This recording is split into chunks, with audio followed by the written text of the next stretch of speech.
I've dealt with a lot of coaches in my life, and by a Yep. lot, I mean a lot. Probably not as much as you, but a lot. Yeah. And in all different avenues, and just through friendships and community, but also in my work as well.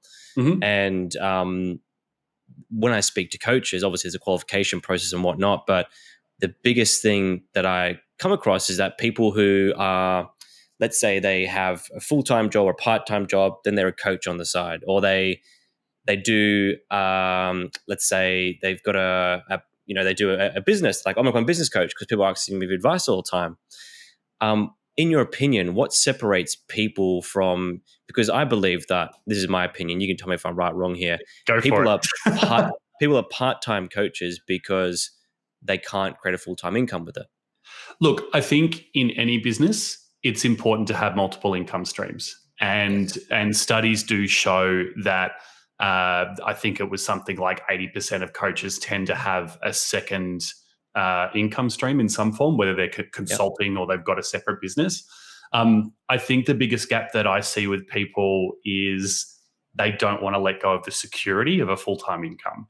I think that's the biggest thing. So and look, I was there. Yeah, they're very reliant on a paycheck and not having to be 100% responsible for the money coming into their business.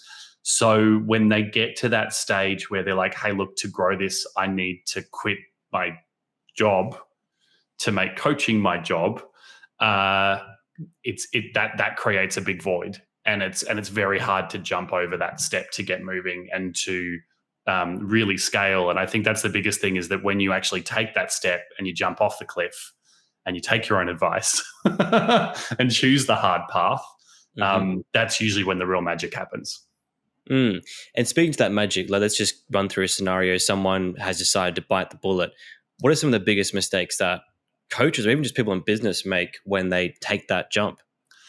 The biggest thing that I see is exactly why I've created my business, which is a lot of people, two things. One, a lot of people follow what they're told to do because that's what someone else has done, but it doesn't necessarily fit into their business, their audience, how they want their life to look. There's all of these other factors that you've got to cater in before you start adopting somebody else's strategy.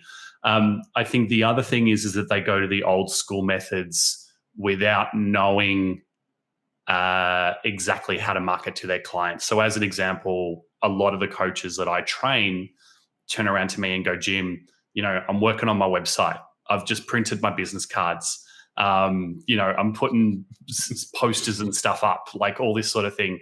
And it's like, great, awesome, you're doing this work, but is this work actually going to get you clients? And, I can speak to that myself. Like when I first started studying coaching, spent 2 weeks straight building a website that I never used, right? And that was my first hard lesson. When you build a website online, people don't just magically find it. You've got to pay for ads. You've got to direct people there, all that sort of stuff. And when you've got platforms like, LinkedIn, Instagram, Facebook, like there's so many options now where there's platforms that have billions of users already visiting there every single day. Why not use those?